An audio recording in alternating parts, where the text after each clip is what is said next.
ಒಟ್ಟು ಎಷ್ಟು ಎಕರೆ ಇದೆ? ಒಟ್ಟು 25 ಕಂಪನಿ ಅವ್ರದ್ದು. ಓಕೆ. ಹಾಂ, ಇದು ಚಂದ್ರಪ್ಪ ಬಾಕ್ಸು ಅವ್ರ ಗಂಡಂದು ಅದು. ಅವ್ರ ಮಗಳದೂ ಇಲ್ಲೇ ಮಾಡಿದ್ದೀರಾ? ಅವರ ಹಳ್ಳಿಯಿಂದನೂ ಇಲ್ಲೇ ಇದೆ. ದೇವರಾಜ ಅರಸು ಸರ್ ಮಗಳು, ಹಳಿಯ ಹೆಂಡತಿ ಎಲ್ಲರದೂ ಕೂಡ ಒಂದೇ ಜಾಗದಲ್ಲಿ ಮಾಡಿದ್ದೀರಾ. ಓಕೆ. ಚಿಕ್ಕಮಣ್ಣಿ ದೇವರಾಜ ಅರಸು ಅವ್ರದ್ದು ಸಮಾಧಿ ಕೂಡ ಇದೆ. 1982ರಲ್ಲಿ ಮತ್ತು 6ನೇ ತಾರೀಕು 6ನೇ ತಿಂಗಳಲ್ಲಿ ಇವರು ಅಂತಿಮ ವಿದಾಯನ ಹೇಳ್ತಾರೆ. ವಿದಾಯ ಹೇಳ್ಬೇಕಾಗಿದ್ದ ಸಂದರ್ಭದಲ್ಲಿ ಹೇಗಿತ್ತು ಅಂತ ಹೇಳಿದರೆ, ಇಲ್ಲಿ ಊರಲ್ಲಿ ಎಷ್ಟು ಜನ ಬಂದಿರ್ತಾರೆ ಅಂತ ಹೇಳಿದರೆ ರಾಜ್ಕುಮಾರ್ ಬರ್ತಾರೆ.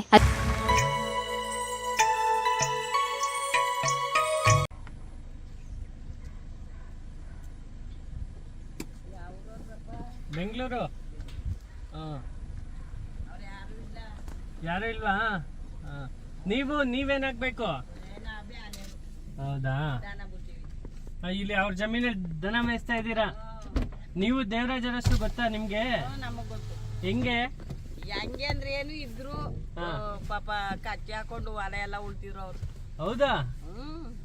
CM ಅದಕ್ಕಿಂತ ಮುಂಚೆ ಚಿಕ್ಕ ವಯಸ್ಸಲ್ಲಿ ಇದ್ದಾಗ ನೀವೆಲ್ಲ ನೋಡಿದ್ದೀರಿ?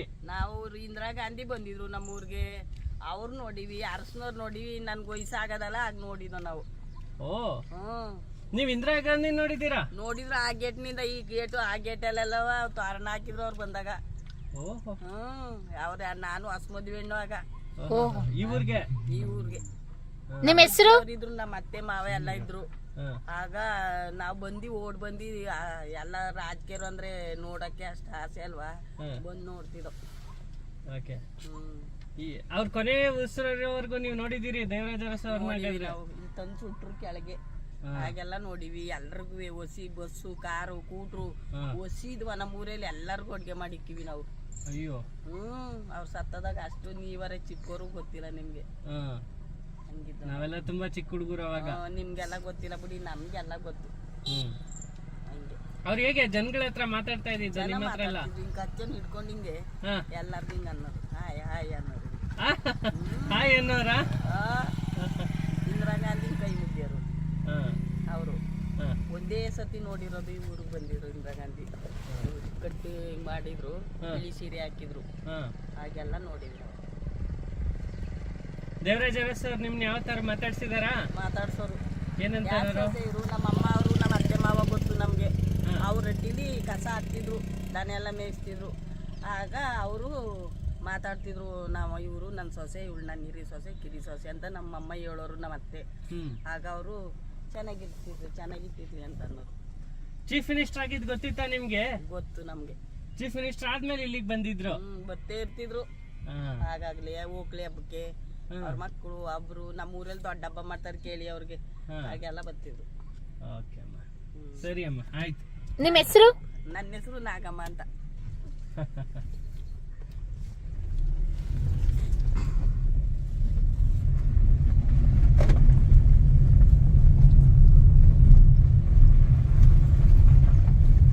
ಸರ್, ಇಲ್ಲಿಂದ ಗೇಟಿಂದ ಸ್ಟಾರ್ಟ್ ಆಗುತ್ತೆ ಸರ್ ನಿಮ್ದು ಪ್ರಾಪರ್ಟಿ? ಅಂದ್ರೆ ಎಲ್ಲ ಒಂದೇ ಪ್ರಾಪರ್ಟಿ? ಎರಡೆರಡು ಗೇಟ್ ಯಾಕೆ ಸರ್? ಇದು ಇಲ್ಲಿದ್ದಾಗ ಇದು ವ್ಯವಸಾಯ ಮಾಡೋದು ಇಲ್ಲಿಂದ. ಇದು ಫುಲ್ ಖಾಲಿ ಬಿಟ್ಟಿರೋದು. ಬರೀ ಓಡಾಡ್ಲಿಕ್ಕೆ ಅಂತ ಬಿಟ್ಕೊಂಡ್ರೆ? ಇಲ್ಲಿಂದ ವ್ಯವಸಾಯ ಮಾಡೋದು. ಇಲ್ಲ ನಿಲ್ಲಿಸ್ಬಿಟ್ಟಿರೋದು, ಅದಕ್ಕೆ ಹೋಗೋಣ.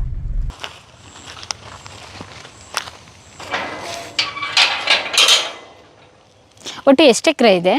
ಒಟ್ಟು 25. 25. ಅದೇ ಉಳುಮೆ ಮಾಡೋದು 25 ಎಕರೆನಾ? ಅಲ್ಲಿ ಎಂಟ್ರೆನ್ಸಲ್ಲಿ ಬಿಟ್ಟಿದ್ರಲ್ಲ ಜಾಗ, ಅದು ಬಿಟ್ಟಿನೇ 25 ಎಕರೆನಾ? ಓಕೆ. ದೇವರಾಜ ಅರಸು ಅವ್ರ ಕಾಲದಿಂದಲೂ ಸ್ವಲ್ಪ ಭೂಮಿನ ಬಿಡ್ತಾ ಇದ್ರು ದನಗಳು ಮೇಯೋದಕ್ಕೆ, ಕುರಿಗಳು ಹಂಗೆ ಎಲ್ಲ ಮೇಯ್ಲಿ ಅಂತಲೇ ಕೂಡ ಉಳುಮೆ ಮಾಡ್ದಂಗೆ ಸ್ವಲ್ಪ ಜಾಗನ ಬಿಡ್ತಾ ಇದ್ರು.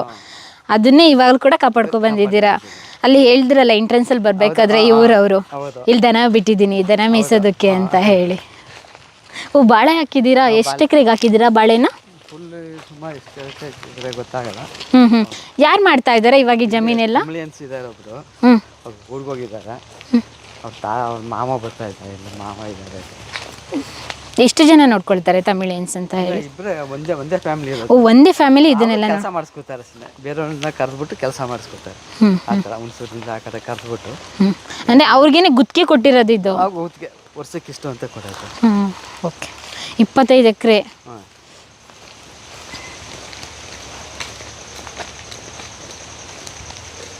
ಇಲ್ಲೊಂದು ಸ್ಲೋಗನ್ ಬರೆದಿದ್ದೀರಾ. ಹಾಂ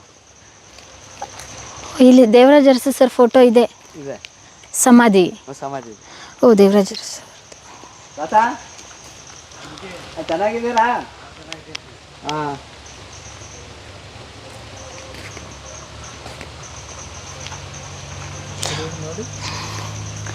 ನೋವು ನಲಿವುಗಳನ್ನು ಸಮಾನ ಚಿತ್ತದಿಂದ ಸ್ವೀಕರಿಸಿ ನಾಡಿನ ಮುಖ್ಯಮಂತ್ರಿಯಾಗಿ ನಾಡಿಗೆ ಕರ್ನಾಟಕವೆಂದು ನಾಮಕರಣ ಮಾಡಿ ನಾಡಿನ ಸಮಸ್ತ ಜನತೆಯ ಸುಖ ಶಾಂತಿಗಾಗಿ ದುಡಿದು ದಣಿದ ಜೀವ ಇಲ್ಲಿ ಚಿರನಿದ್ರೆಯಲ್ಲಿದೆ.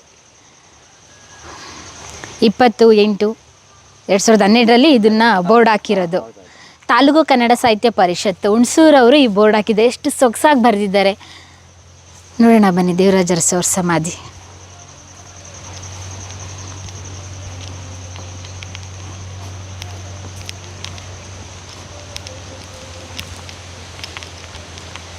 ಇದು ಅವ್ರದ್ದು, ಚಿಕ್ಕಮ್ಮನಿ ಅವ್ರದ್ದು.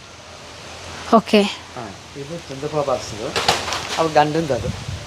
ಅವ್ರ ಮಗಳದೂ ಇಲ್ಲೇ ಮಾಡಿದ್ದೀರಾ? ಅವರ ಹಳಿಯಿಂದನೂ ಇಲ್ಲೇ ಇದೆ. ದೇವರಾಜ ಅರಸು ಸರ್ ಮಗಳು, ಹಳಿಯ ಹೆಂಡತಿ ಎಲ್ಲರದೂ ಕೂಡ ಒಂದೇ ಜಾಗದಲ್ಲಿ ಮಾಡಿದ್ದೀರಾ. ಓಕೆ ಸ್ನೇಹಿತರೆ, ದೇವರಾಜ ಅರಸು ಅವರ ಜಮೀನಲ್ಲಿದ್ದೀವಿ. ಜಮೀನಲ್ಲಿ ಒಂದು ಸಮಾಧಿ ಜಾಗದಲ್ಲಿ ನಾವು ಇವಾಗ ನಿಂತ್ಕೊಂಡಿದ್ದೀವಿ. ಸಮಾಧಿ ಸುತ್ತಮುತ್ತ ನೀವು ನೋಡ್ಬೋದು ಎಷ್ಟು ಸಮೃದ್ಧಿ ಆಗಿದೆ ಅಂತ ಹೇಳಿದರೆ, ತೆಂಗಿದೆ, ಮತ್ತು ಹಲಸಿದೆ, ಮತ್ತು ಹುಣಸೆ ಇದೆ, ಬೇರೆ ಬೇರೆ ರೀತಿಯ ಗಿಡಗಳಿದ್ದಾವೆ. ಇದನ್ನು ಇವಾಗ ಲೀಸಿಗೆ ಕೊಟ್ಟಿದ್ದಾರೆ, ತಮಿಳಿಗರು ನೋಡ್ಕೊಳ್ತಾ ಇದ್ದಾರೆ. ಇನ್ನೊಂದು ಸಮಾಧಿ ವಿಶೇಷತೆ ಹೇಳಬೇಕು ಅಂತ ಹೇಳಿದರೆ, ಅಲ್ಲಿ ನೋಡ್ಬೋದು ಎಂಟ್ರೆನ್ಸಲ್ಲಿ ನಾವು ಬಂದಾಗ ಒಂದು ಸ್ಲೋಗನ್ ಓದಿದ್ದು, ಹುಣಸೂರು ತಾಲೂಕಿನ ಕನ್ನಡ ಸಾಹಿತ್ಯ ಪರಿಷತ್ ಅವರು ಆ ಸ್ಲೋಗನನ್ನು ಬರೆದಿದ್ದಾರೆ. ಅದ್ರ ಜೊತೆಗೆ ಅವರ ಮಗಳು ಚಂದ್ರಪ್ರಭಾ ಅವ್ರದ್ದು ಸಮಾಧಿ, ಮತ್ತು ಅವರ ಅಳಿಯಂದು ಮೋಹನ್ ರಾಜೆ ಅರಸು ಅವ್ರದ್ದು ಸಮಾಧಿ ಇದೆ. ಅದ್ರ ಜೊತೆಗೆ ಅವರ ಮಡದಿ ಅವರು ಚಿಕ್ಕಮ್ಮಣ್ಣಿ ದೇವರಾಜ ಅರಸು ಅವ್ರದ್ದು ಸಮಾಧಿ ಕೂಡ ಇದೆ. 1982 ಮತ್ತು 6ನೇ ತಾರೀಕು 6ನೇ ತಿಂಗಳಲ್ಲಿ ಇವರು ಅಂತಿಮ ವಿದಾಯನ ಹೇಳ್ತಾರೆ. ವಿದಾಯ ಹೇಳ್ಬೇಕಾಗಿದ್ದ ಸಂದರ್ಭದಲ್ಲಿ ಹೇಗಿತ್ತು ಅಂತ ಹೇಳಿದರೆ, ಇಲ್ಲಿ ಊರಲ್ಲಿ ಎಷ್ಟು ಜನ ಬಂದಿರ್ತಾರೆ ಅಂತ ಹೇಳಿದರೆ, ರಾಜ್ಕುಮಾರ್ ಬರ್ತಾರೆ, ರಾಜಕೀಯ ಪ್ರಮುಖ ಗಣ್ಯ ವ್ಯಕ್ತಿಗಳು ಬರ್ತಾರೆ, ಚಲನಚಿತ್ರರಂಗದ ಪ್ರಮುಖ ಗಣ್ಯ ವ್ಯಕ್ತಿಗಳು ಬರ್ತಾರೆ, ಅದೇ ರೀತಿ ಬೇರೆ ಬೇರೆ ಕ್ಷೇತ್ರದಲ್ಲಿ ಕೆಲಸ ಮಾಡಿದಂಥ ಗಣ್ಯ ವ್ಯಕ್ತಿಗಳು ಬರ್ತಾರೆ. ಅಷ್ಟು ಜನಸಾಗರ ಇಲ್ಲಿ ಸೇರಿರುತ್ತೆ. ಈ ಊರಲ್ಲಿ ಬಂದಾಗ ಹೇಳಿದರು ಕೆಲವೊಬ್ಬರು ಕೂಡ, ನಾವು ನೋಡೋಕ್ಕಾಗ್ತಾ ಇರಲ್ಲ ದೇವರಾಜ ಅರಸು ಅಂತಿಮ ದಿನ, ಆ ರೀತಿ ಜನಸಾಗರ ಇತ್ತು. ಇಲ್ಲಿ ಬಂದವ್ರಿಗೆ ನಮ್ಮ ಮನೆಯಲ್ಲಿ ನಾವು ಊಟ ಹಾಕ್ತು. ಯಾಕೆ ಅಂತ ಹೇಳಿದರೆ, ಅವರು ನಮಗೋಸ್ಕರ ಅಷ್ಟು ಕೆಲಸ ಮಾಡಿದ್ದಾರೆ, ನಾಡಿಗೋಸ್ಕರ ಅಷ್ಟು ಕೆಲಸ ಮಾಡಿದ್ದಾರೆ ಅಂತ ಹೇಳಿ ಇಲ್ಲಿ ನೋಡ್ಬೋದು. ಅವ್ರಿಗೋಸ್ಕರ ಒಂದು ಸ್ಮಾರಕ ರೀತಿಯಲ್ಲಿ ಒಂದು ಸಮಾಧಿಯನ್ನು ಕಟ್ಟಿದ್ದಾರೆ. ಅದ್ರ ಜೊತೆಗೆ ಅವರ ಪಕ್ಕದಲ್ಲಿ ಅವರ ಹೆಂಡತಿ ಇದ್ದಾರೆ, ಅವ್ರ ಮಗಳು ಇದ್ದಾರೆ. ಎಲ್ಲರೂ ಕೂಡ ಒಂದೇ ಭೂಮಿಯಲ್ಲಿ ಒಂದೇ ಸ್ಥಳದಲ್ಲಿ ಐಕ್ಯರಾಗಿದ್ದಾರೆ ಅಂತ ಹೇಳಿದರೆ ತಪ್ಪಾಗಲಾರದು. ನಾಡು ಕಂಡಂಥ ಧೀಮಂತ ನಾಯಕ ದೇವರಾಜ ಅರಸು ಅವರು, ಅವರ ಅನೇಕ ಯೋಜನೆಗಳು ಕೂಡ ಇಂದು ಸಫಲವಾಗಿದೆ. ಯಾಕೆ ಇದೇ ಭೂಮಿಲಿ ಮಾಡಿದರು ಅಂತ ಹೇಳಿದರೆ ಅದಕ್ಕೂ ಕಾರಣ ಕೂಡ ಇದೆ. ಅವರು ಕೃಷಿಗೆ ಅಷ್ಟು ಆಸಕ್ತಿನ ಕೊಡ್ತಾ ಇದ್ದರು. ಕೃಷಿ ಮತ್ತು ಪಶುಸಂಗೋಪನೆ ಆಗಿರ್ಬೋದು. ಯಾಕೆಂತ ಹೇಳಿದರೆ ಬೇಸಾಯ ಅನ್ನೋದು ನಮ್ಮ ನಾಡಿನ ಒಂದು ಕುಲಕಸುಬು, ಮುಖ್ಯ ನಾಡಿಮಿಡಿತ ಆಗಿದೆ. ಯಾಕೆಂದರೆ ಹಲವಾರು ಜನರು ಈ ಬೇಸಾಯದಲ್ಲೇ ವೃತ್ತಿಯನ್ನು ಮಾಡಿ ಜೀವನ ಸಾಗಿಸ್ಕೊಳ್ತಾ ಇದ್ದಾರೆ. ಅವರು ಕೆಳವರ್ಗದ ಜನರು, ಅವರಿಗೆ ಅನುಕೂಲ ಆಗಬೇಕು ಅಂತ ಹೇಳಿ ಏನೆಲ್ಲ ಯೋಜನೆಗಳ ತಂದರು. ಹಿಂದುಳಿದ ವರ್ಗಗಳ ಯೋಜನೆ ತಂದರು, ಅಲ್ಪಸಂಖ್ಯಾತರ ಯೋಜನೆ ತಂದರು, ದೀನ ದಲಿತವರಿಗೋಸ್ಕರನೇ ಕೂಡ ಜೀತ ಪದ್ಧತಿನ ನಿರ್ಮೂಲನೆ ಮಾಡಿದರು. ಹೊಸ ಹೊಸ ಆಯೋಗಗಳನ್ನ ತಂದರು, ಆ ಪಟ್ಟಣ ಅಭಿವೃದ್ಧಿ ಮಾಡಿದ್ರ ಜೊತೆಗೆ ಪರೋಕ್ಷವಾಗಿ ಹಳ್ಳಿಗಳ ಅಭಿವೃದ್ಧಿ ಮಾಡಿದರು. ಕೂಲಿಯವ್ರಿಗೋಸ್ಕರ ಸೀಮಿತವಾಗಿ ಒಂದು ನಿಗದಿತ ವೇತನ ಕೊಡಬೇಕು, ಜೀವನ ಪರ್ಯಂತ ಒಂದೇ ಮನೆಯಲ್ಲಿ ಜೀತದಳ ಆಗಿ ದುಡಿಯೋದು ತುಂಬ ತಪ್ಪು ಅಂತ ಹೇಳಿ ಅಂಥ ಅನಿಷ್ಟ ಪದ್ಧತಿನ ನಿರ್ಮೂಲನೆ ಮಾಡಿ ಉಳುವವನೇ ಹೊಲದೊಡೆಯ ಅಂತ ಒಂದು ಕಾನೂನನ್ನು ತಗೊಬಂದು ಅದಕ್ಕೆ ಸಂವಿಧಾನಾತ್ಮಕ ಚೌಕಟ್ಟಿನಲ್ಲಿ ಅದನ್ನು ಯೋಜನೆ ಕಾರ್ಯರೂಪಕ್ಕೆ ತರ್ತಾರೆ. ಆ ರೀತಿ ಕೃಷಿಗೆ ಒಂದು ಪ್ರಾಮುಖ್ಯತೆ ಕೊಡ್ತಾ ಇರೋದ್ರಿಂದ ಅವರ ಅಂತಿಮ ದಿನ ಆದಮೇಲೆ ಕೂಡ ಅವರ ಒಂದು ದೇಹನೂ ಕೂಡ ಇಲ್ಲೇ ಐಕ್ಯ ಆಗಬೇಕು ಅನ್ನೋದು ಅವರ ಫ್ಯಾಮಿಲಿಯವರ ಆಸೆ ಆಗಿರುತ್ತೆ. ಅದಕ್ಕೋಸ್ಕರ ಕೂಡ ಇಲ್ಲೇ ಮಾಡಿದರು ಅಂತ ಹೇಳ್ಬೋದು. ಇದೇ ಊರಲ್ಲಿ ಅವ್ರ ದೇಹಕ್ಕೆ ಅಗ್ನಿಸ್ಪರ್ಶ ಆದ ನಂತರ ಆ ಬೂದಿನ ತಂದು ಚಿತಾಭಸ್ಮವನ್ನು ತಂದು ಇಲ್ಲಿ ಒಂದು ಗೋರಿಯಾಗಿ ನಿರ್ಮಾಣ ಮಾಡಲಿಕ್ಕೆ ಇಲ್ಲಿ ಇಟ್ಟು ಗೋರಿಯಾಗಿ ನಿರ್ಮಾಣ ಮಾಡಿದ್ದಾರೆ. ಅದೇ ಸ್ಥಳದಲ್ಲಿ ನಾನು ನಿಂತ್ಕೊಂಡು ಮಾತಾಡ್ತಾ ಇದ್ದೀನಿ. ಇಲ್ಲಿ ಈ ಸ್ಥಳದಲ್ಲಿ ನನಗೆ ದೇವರಾಜ ಅರಸು ಅವರ ಯೋಜನೆಗಳು ಮತ್ತು ಅವ್ರ ಕಾರ್ಯರೂಪಕ್ಕೆ ತಂದಂಥ ಅನೇಕ ಯೋಜನೆಗಳು ನನಗೆ ಇನ್ನೂ ಕೂಡ ನೆನಪಿಗೆ ಬರ್ತಾ ಇದೆ. ಅವರ ಹುರಿದಹಬ್ಬ ಮತ್ತು ಅವರ ದಿನದ ಕಾರ್ಯದಲ್ಲಿ 6/6/82 ಇಸ್ವಿಯಲ್ಲಿ ಸತ್ತಿದ್ದು. ಅವ್ರಿಗೆ 6ನೇ ತಿಂಗಳಿನಲ್ಲಿ ಬಂದು ಎಲ್ಲ ನಿಮ್ಮ ಸಂಘದ ಮತ್ತು ಮುಖ್ಯಮಂತ್ರಿಗಳು ಆಗಲಿ, MLA ಆಗಲಿ ಎಲ್ಲ ಬಂದು ಇಲ್ಲಿಗೆ ಹುಟ್ಟಿದ ದಿವಸ ಮತ್ತು ಮರಣದ ದಿವಸ ಬಂದು ಹಾರ ಎಲ್ಲ ಹಾಕಿ ಪೂಜೆ ಮಾಡಿ ಎಲ್ಲರಿಗೂ ಊಟ ತಿಂಡಿ ಎಲ್ಲ ವ್ಯವಸ್ಥೆ ಮಾಡ್ತಾರೆ. ಮತ್ತು ಈ ಮೇನಾಗೆ ಫಸ್ಟು ಹಿಂದುಳಿದ ವರ್ಗದ ಆಫೀಸಿನವರು ಬಂದು ಮೇನಾಗಿ ನಿಂತು ಮನೆಗೂ ಮತ್ತು ಇಲ್ಲಿಗೂ ಎಲ್ಲ ಡೆಕೋರೇಷನ್ ಮಾಡಿ ಎಲ್ಲ ಕಾರ್ಯಗಳನ್ನು ನಡೆಸಿಕೊಡಲಾಗುತ್ತದೆ. ನೋಡಿದ್ರಲ್ಲ ಸ್ನೇಹಿತರೆ, ದಿವಂಗತ ಡಿ ದೇವರಾಜ ಅರಸು ಅವರ ಮನೆ ನೋಡ್ಕೊಬಂದು ಊಟೂರು ನೋಡ್ದು, ಅದೇ ರೀತಿ ಅವ್ರ ಸಮಾಧಿ ನೋಡ್ದು, ಜಮೀನು ನೋಡ್ದು, ಎಂದಿನಂತೆ ಮುಂದೆ ಅವ್ರ ಮಗಳು ದೇವರಾಜ ಅರಸು ಅವರ ವೈಯಕ್ತಿಕ ಬದುಕು ಮತ್ತು ರಾಜಕೀಯ ಜೀವನ ಹೇಗಿತ್ತು ಅಂತ ಹೇಳಿ ಅವ್ರ ಮಗಳು ಭಾರತಿ ಅರಸು ಅವರು ಪರ್ಮಿಷನ್ ಕೇಳಿದ್ದೀವಿ. ಅವ್ರು ಸದ್ಯದಲ್ಲೇ ಅಪಾಯಿಂಟ್ಮೆಂಟ್ ಕೊಡ್ತೀನಿ ಅಂತ ಹೇಳಿದ್ದಾರೆ. ಮಗಳು ಕಂಡಂತೆ ತಂದೆ ಹೇಗಿದ್ರು ಅಂತ ಸದ್ಯದಲ್ಲೇ ನಮ್ಮ ಡಿಜಿಟಲ್ ಮಾಧ್ಯಮದಲ್ಲಿ ಬರುತ್ತೆ. ಎಂದಿನಂತೆ ನಮ್ಮ ಡಿಜಿಟಲ್ ಮಾಧ್ಯಮದ ವಿಡಿಯೋಗಳನ್ನ ನೋಡಿ ಹರಸಿ ಹಾರೈಸಿ ನಿಮ್ಮ ಬೆಂಬಲ ಸದಾ ನಮಗೆ ಯಾವಾಗಲೂ ಇರಬೇಕು. ಇದು ನಮ್ಮ ರಾಜ್ಯದ 8ನೇ ಮುಖ್ಯಮಂತ್ರಿಯವರ ಜೀವನ ಕುರಿತು ನಾವು ಮಾಡ್ತಾ ಇರೋದು. ಅದಕ್ಕೂ ಮುಂಚೆ ನಮ್ಮ ಕಳೆದ ವಿಡಿಯೋನ ನೀವು ನೋಡಿಲ್ಲ ಅಂದರೆ ಮತ್ತೊಮ್ಮೆ ನೋಡ್ಬೋದು. ರಾಜ್ಯದ ಮೊದಲನೇ ಮುಖ್ಯಮಂತ್ರಿ KC ರೆಡ್ಡಿ ಅವರ ಮನೆ ಮತ್ತು ಅವರ ಸಮಾಧಿ, ಅವರ ಫ್ಯಾಮಿಲಿ ಸಂಪೂರ್ಣ ಒಂದು ವ್ಯಕ್ತಿತ್ವನ ನಾವು ಜೀವನ ಚಿತ್ರವನ್ನು ನಮ್ಮ ಡಿಜಿಟಲ್ ಮಾಧ್ಯಮದಲ್ಲಿ ಡಾಕ್ಯುಮೆಂಟ್ರಿಯಾಗಿ ಮಾಡಿದ್ದೀವಿ. ಅದೇ ರೀತಿಯಾಗಿ ರಾಜ್ಯದ 2ನೇ ಮುಖ್ಯಮಂತ್ರಿ ಕೆಂಗಲ್ ಹನುಮಂತಯ್ಯನವರ ಮನೆ ಮತ್ತು ಅವರ ಸಮಾಧಿ ಮತ್ತು ಅವ್ರ ಮಗಳನ್ನೂ ಕೂಡ ನಮ್ಮ ಡಿಜಿಟಲ್ ಮಾಧ್ಯಮದಲ್ಲಿ ಸಂದರ್ಶನ ಮಾಡಿದ್ದೀವಿ. ಮತ್ತು ಇದೀಗ ನಮ್ಮ ರಾಜ್ಯದ 8ನೇ ಮುಖ್ಯಮಂತ್ರಿ ದಿವಂಗತ ಡಿ ದೇವರಾಜ ಅರಸು ಅವ್ರದ್ದು ಒಂದು ಮನೆ, ಸಮಾಧಿ, ಒಂದು ಜಮೀನು, ಹುಟ್ಟೂರು, ಸ್ವಗ್ರಾಮ ನೋಡುವಂಥ ಅದೃಷ್ಟ ನಮ್ಮದಾಯಿತು. ಅದ್ರ ಜೊತೆಗೆ ನಮ್ಮ ಮಾಧ್ಯಮದ ಮುಖಾಂತರ ನೀವು ಕೂಡ ನೋಡುವಂಥ ಅದೃಷ್ಟ ನಿಮ್ಮದಾಯಿತು.